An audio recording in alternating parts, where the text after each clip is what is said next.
rub elbows with the rich and the famous as could, and then he exaggerated it as much as he could. Okay. So, trying to parse through his stories to figure out not whether they were true, but to what extent they were true is where I usually come from on that. Yeah. As to your getting old, or how you want to end your not end your life, or how you don't want your life to wind down, a much bigger subject. Right. So, Well, your home was an escape for me from the brutality of what Dad was going through. You were my rich, wealthy cousins in Westchester County. And I had experienced what it was like at Mimi and Danny's at 16 Oakway in Hartsdale, the Hitchcock Memorial Church where mother and father were married. And then hear stories about the Catholic argument and why your family was half Catholic and half Presbyterian, and they eloped out in California, and my mother on her last leg tells the story about being on a train and going out to California, and she's like a year before she dies, and like, what are you talking about, Mother?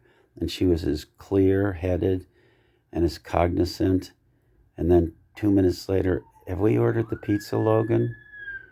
And I'm like, wow, just leaving me breathless, and then telling these stories and writing them down, and having two brothers say that I'm a complete asshole and a nutcase, and they hate Margie Bedford, and they don't know anything about me because they weren't here on this planet until, Peter arrived 3.5 years after I was here, and then Billy 5.5 years after me. And everything they think I'm bullshitting. It's like, no, I was there. I listened to these stories as a child. And I was in your home. And I remember your mother having me step up to the big, up to the big sink to brush my teeth with you. You were really small, and David. And then we would go down to the railroad down near the duck pond, where Robin and I would feed the ducks, and we would walk the tracks. We literally walked those tracks. And I think Nancy was there. And they sang these songs because it was the Underground Railroad. And it's all coming back to me. And you have such a precision way of going through laboriously and working through old journals. But I have a photographic memory, and I'm beginning to discover this. I'm not getting sick and old and senile. I have people looking at me, and they mock me, and they make fun of me. And then I have to regroup, and I come back, and my brain starts to unfry. And I was talking to the girl last night that I lost my virginity with, Betty Grant, on the phone. And she has Parkinson's, and Robin has Parkinson's. And I had her laughing for 2 hours last night. And there's a 3-hour difference there. And her daughter, Jamie, is a very well-known doctor in Orange County. And they're having all these conversations. And I go to sleep, and I listen to the Messiah all night long because Dad used to sing in the shower, the Messiah, Handel's Messiah. Then I find out that that got him out of debtor's prison. And I have to go back, what the fuck was debtor's prison? And then, so you understand how I go around backwards and inside out, and then I have to, because you take such copious notes and you used to listen intently, and I was the person to model your life after. They called me the clown, the idiot. I in a class of 320, I was 300, and most people went off to Harvard. They went to Princeton. They went to Dartmouth, and I bumped into a lot of them last night, people like that. And I can get on stage, and I literally, when I have practiced and I've trained, I can move like Mick Jagger on a stage, and I can actually act like Bob Dylan. She's an artist, just for a split second. She's got everything she needs. She's an artist. She don't look back. She's got everything she needs. She's an artist. She don't look back. And then I have a conversation with Ted, and Thomas. And he remembers everything. He doesn't make fun of anything I say. And because he was smoking the dope, and he went to Woodstock, and then he took Shaklee vitamins, and he had a heart attack. But we have the best conversations. We have the most fun talking, and he's in Newport Richie. So kind of that's where I'm coming from. And people think I'm schizophrenic, and I'm not. I'm telling you, most people would say, well, he is. But I'm not. You know that I'm not. Well, in my lay understanding of what schizophrenia is, or somewhat. Yeah, bits and pieces. I think all such things are a matter of degree. When Corinne got sick, I did a lot of research as I tried to get her found to be disabled. I was working closely with a psychiatrist at the time, relative to work at Publix. And so he gave me a copy of the DSM-4, the Diagnostic and Statistical Manual, which is the official medical thing used by psychiatrists to define what conditions are and the criteria that they're supposed to apply to determine whether people have certain conditions. Right. I was mostly looking at bipolar conditions, since that's what Corinne had been diagnosed as. And the difference, and Corinne was later diagnosed with schizophrenia, and I've always struggled with the differences between the two conditions. I feel a lot more knowledgeable about bipolar condition. And, you look at the diagnostic, but they're similar. You look at the Diagnostic and Statistical Manual and its definitions of when doctors should diagnose somebody with one of these conditions. They're phrased like the IRS tax code. Right.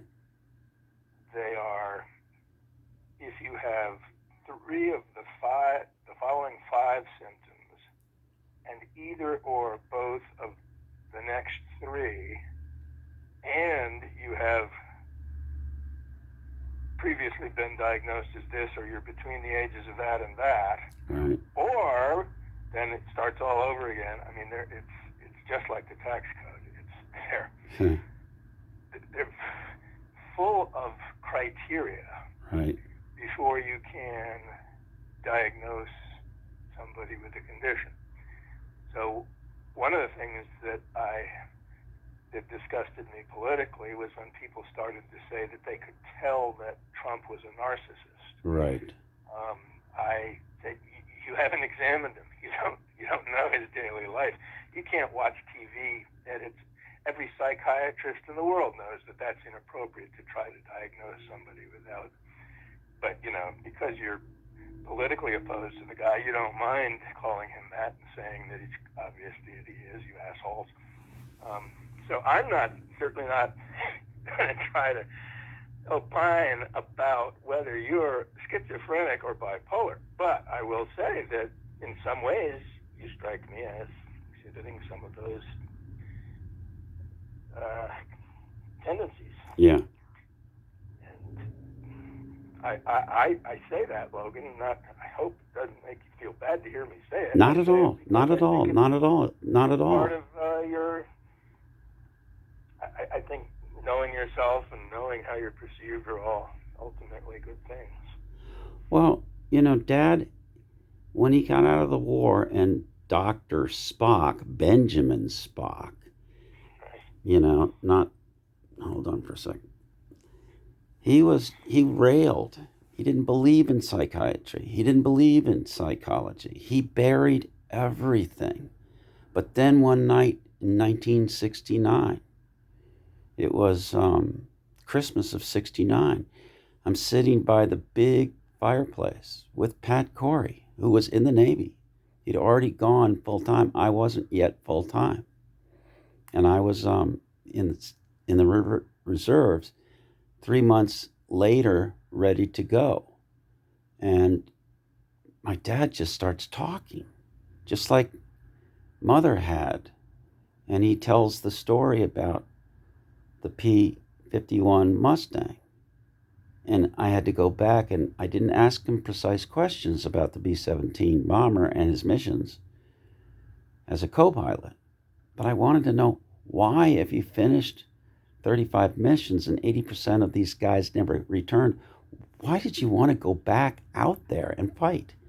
Then I saw Midway with Woody Harrelson. Then I saw Brad Pitt in the movie Fury. Then I saw Schindler's List. And then I began to meet women whose dads were colonels and generals and others that were also pilots. And Dad comes out of the war, and he thinks that flying a plane is a glorified taxi cab driver. And I had to figure all this stuff out backwards. Well, Billy, who's 5.5 years younger than me, and Peter, who's 3.5 years younger than me, everything they've learned through passed on stories or watching cartoons or whatever. But they did not know that when 1948 finished up and then it became 1949, where were they? Billy was born in 1956. I remember him as a baby. I remember the sound of his cry. And then Robin, who was 2 years older than me, just 2 years and 1 month, became their mother. But they didn't know the relationship that I had with Robin. Just the two of us before there were the other three. And that's the difficulty of telling these stories, because when they mock you and make fun of you, you can't open your mouth anymore. And then behind your back, oh, Logan, did you take your funny pills? So that's the kind of thing that I've been dealing with all of my life, trying to retell the story. I don't color stories. I heard from the story colorers. And yes, Charlie was living in the shadows of your grandfather, who was really considered to be brilliant in his storytelling. And my dad thought that your father, from 1 to 30, one millionaire to 30 millionaires, that your father was number 26 in the entire United States as a millionaire. So when you would hear, what was your grandfather's first name? Charlie Sr., the Charlie. Then there was Charlie Jr., your father, and then there was Chicky, right? Yeah. Okay, so Charlie Sr. is the man that my father's idolizing, not Everett Rogers, who actually went dancing with Ginger Rogers, not Fred Astaire. And I don't know if he knew Fred Astaire. But all of these people, and then my Uncle Don, who was in Damn Yankees in 1955, and the stories from Bruce Rogers, who became Bo Tomlin, and Glenn Rogers, and then Rusty Rogers, who stopped talking to all of them, opened a restaurant in Tarrytown up the Hudson in New York, just south of West Point, wrote them all off and wanted nothing to do with any of them, and never went to his father's funeral and never went to his mother's funeral. I get handed all these stories, and then I've got the sister, Jean Rogers, Jean Rogers, and my grandmother, Nana Rogers, telling stories about her brothers dying, falling through the ice, a boiler downstairs blowing up and blowing the house up. And Robin hears nothing but story after story after story from her Nana, who had to have 13 abortions. And so I hear all these stories backwards, and I try to put the pieces together the same way that you do in your book writing. And you go way back into the 1800s and stuff, and I ask you questions. was, your mother named after which Julie? And I have to ask you again and again and again. And then when I talk to your mother, when I'm in Mary Baldwin, she has these memories of the little house.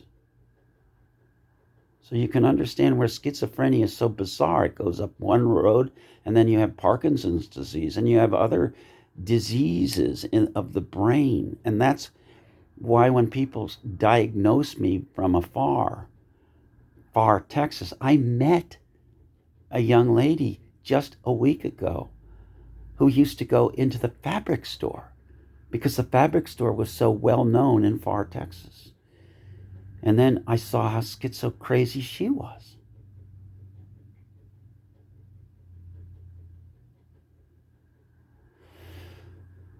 So we've been on the phone for 15 minutes now.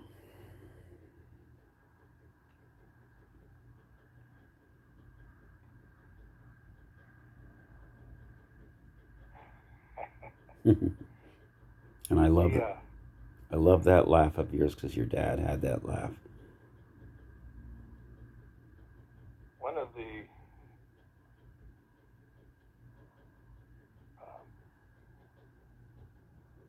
symptoms I remember dealing with a lot with being bipolar is what they call labile speech. And I think, I'm not positive, but I think that's the same L-A-B labile as is in labia, where you started this conversation, from the Latin word for lips. Yeah. And that labile speech is a tendency to talk in a way that skips from one subject to another really fast, Right. without a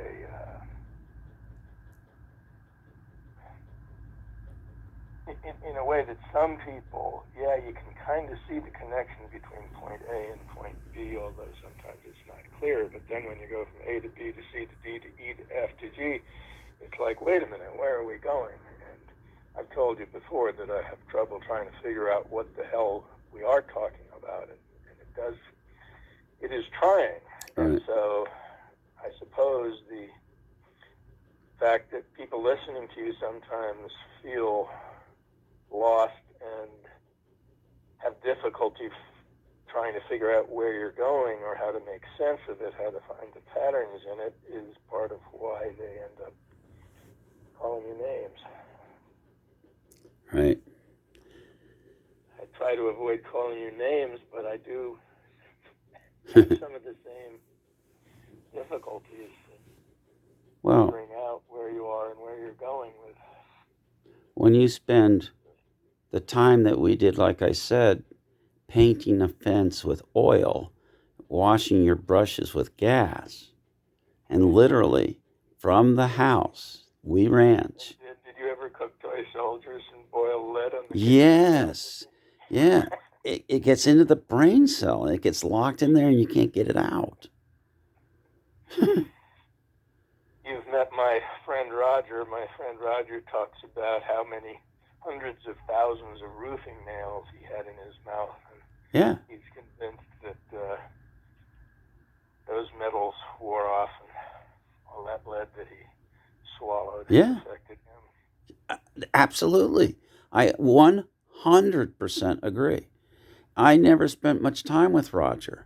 I got some good pictures of you guys at the John C. Campbell Folk School, and I posted them. And the nice thing about Facebook, and I have 3 Facebook accounts, is that you forget things and then they bring it back up to your memory, and then I download it and try to find it and take a picture of one phone after the other and then send it to people, and they go, oh yeah, I remember that picture. So, and for instance, I have a picture that was taken in where Mimi lived in Lubbock. It wasn't Lubbock, though. What was the town just south of Dallas where your mother would tell me about the viaduct? And where are they buried? They're buried in what is the town that Mimi and Danny are in? My great grandmother was the organist in that church. What was the name of that town? Well, Logan, if you hadn't said Lubbock, I might have been able to think of it, but because I'm getting old and have harder time remembering words, it's at the tip of my tongue, but I don't. I'll find it. I've got the pictures. I documented everything as much as possible, and then I would just recreate it, and then I would. It was in Dallas. If you went south from Dallas, and the viaduct. You remember roundabouts? They had roundabouts even back then, and they have them now today. And They're putting them in all over our neighborhoods. are they? And There's 3 or 4 going in at one time within 2 miles of where we live. yeah. Well, your mother would continually say to me, viaduct, VIADUCK. And I was like, what is a viaduct? And then they would shorten things to DUC. And where did duck tape come from? So I would use these things because I had to make money. And, Dad would have me out in the backyard with a chisel and a 3-pound hammer. What's a 3-pound hammer? Then you have to stop and explain things to children. And we seem to have more patience with our children than they had with us, but we didn't have to fight wars. I laugh because of currently living with a 13-year-old granddaughter who loves nothing more than to put me in my place.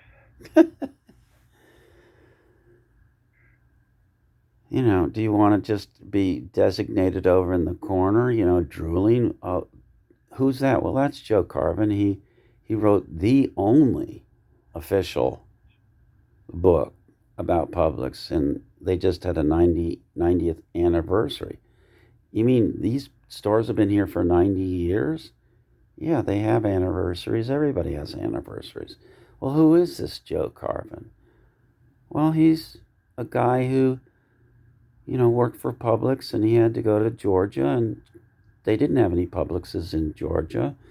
And there were Chicago goons were sent down to try to break his legs. What do you mean break his legs? And that's where I go with these stories. And then I have to back off and go, well, we didn't sign a release for that. You can't really say that, Logan. Go sit in the corner and drool over there.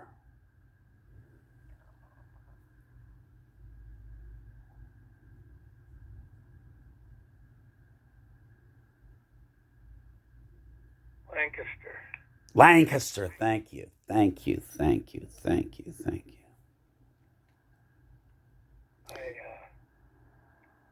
got the name looking at your mother. Perfect. The picture that I have is your mother. The picture I have, your mother is to the far right with her legs crossed. Then it's a little boy, and then my mother, who's got a very serious look on her face, and then another boy. And the top picture, I think there are 8 children. There's a little boy, then there's cousin Frances, then there's Aunt Ellie, and then another little boy. Do you know what picture I'm referring to? I think so. Is that the one that's not sepia, but it's kind of pinkish colored? Yes, and I've got a black and white version of it. I've got all kinds of colors because I was the one that originally grabbed that picture from Adam,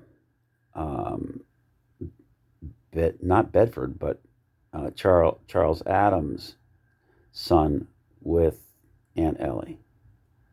And he had all kinds of pictures in the house during Aunt Ellie's funeral. Well, everybody's visiting, and I'm grabbing pictures and taking pictures of pictures. I'm being told you can't do that, Logan. I did it anyhow. I had a 35 millimeter camera, and I went in the backyard picture after picture after picture after picture I shot. And then, the technology changes and that we don't use 35 millimeter cameras anymore. But I had a decent enough camera.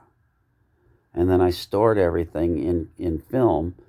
And then I come back and I join the party. And people go, "Where were you, Logan?" I don't know. And I start going underground again because people make fun of me. I pull these things up years later. Like, for instance, I'm going to segue. I was the one that filmed your mother, Ellie, and my mother in Englewood when they all were staying together. And I had not a Betamax, but I had my own camera. And I filmed them for an hour and a half. And I was too close to the mic. And I would ask them questions. And they were having the best time. Well, it was on VHS. It started to lose its quality, but before it started to do that, Barbara Visser got a hold of it because it was distributed to Ellie. It was distributed, I think your mother had a copy, and my mother did. And then if you store these things in the wrong place, they start to lose their quality. But we were sold the bill of goods that they would last forever. Well, they don't. And then I was told when I saw Barbara Visser that she had a DVD of it. I went, "Can I have a copy?" And then she forgets. And then the man that makes all the promises in the world and comes through with nothing is your good old nemesis, Mr. Bedford there, little redhead.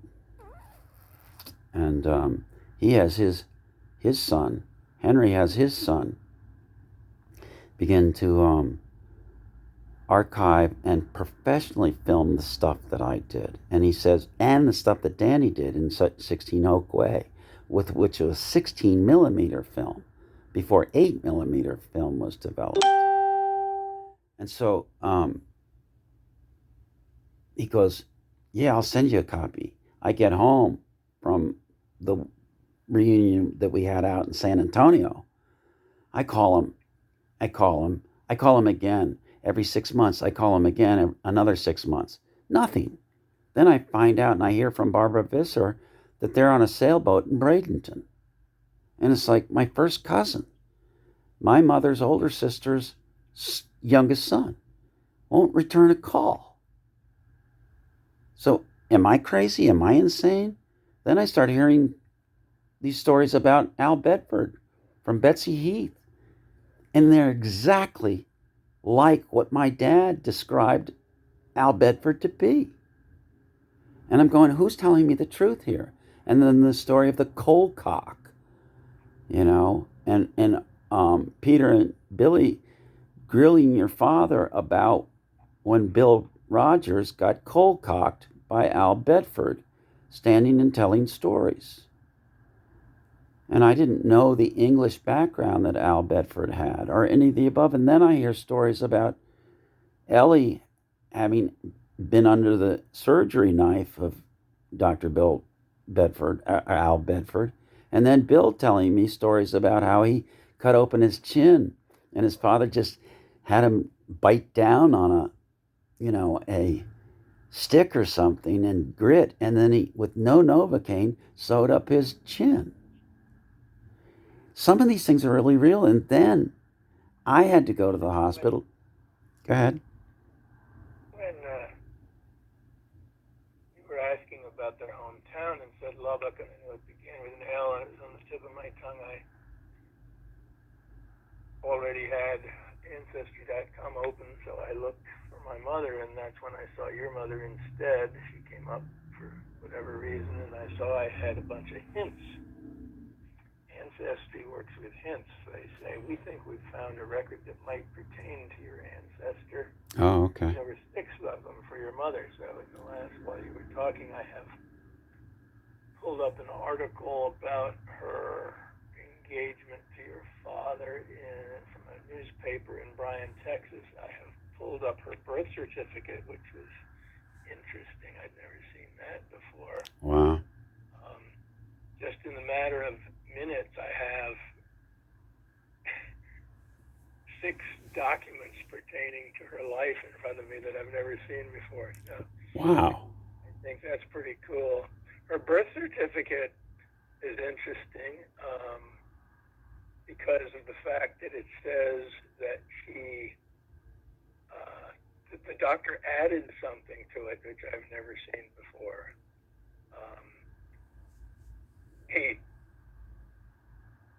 Where in the space where it calls for whether she was born naturally or, let's see, let me get it right here. I don't want to misstate things. Where the heck did it go here? Birth certificate, Texas birth certificate. Female. Born at Baylor Hospital, March 10th, 1923. Father, William L. Logan Jr., 3805 Normandy Avenue, 30 years old, born in Fort Worth, Texas. Occupation, assistant treasurer, Higginbotham, Bailey, and Logan Company. But then the certificate of the attending physician or midwife, it says, it's printed, I hereby certify that I attended the birth of this child who was, and then you have a choice. He has struck through stillborn and left born alive at 7 a.m. on the date above stated. But then the doctor added in the following words, and that prophylactic drops were used. Now, what the hell does that mean? And why is that added? Wow. Doctor looks like T. White of 521 Wilson Building, Dallas, Texas, certified this birth and chose to wrote, and that prophylactic drops were used. Yeah. Wow. Anyway, Corinne Howell, 3805 Normandy Avenue, birthplace Lancaster, Texas, occupation housewife. All handwritten. Yeah. You know when the documents are handwritten that they are real. Yeah. Yeah. Yeah. Well, listen, it's we're in 32 minutes into this right now. What time do you have there? I had 8:45. I gotta go. I gotta have this haircut. But we'll pick this up from here. How's your weather up there? Cold and gray.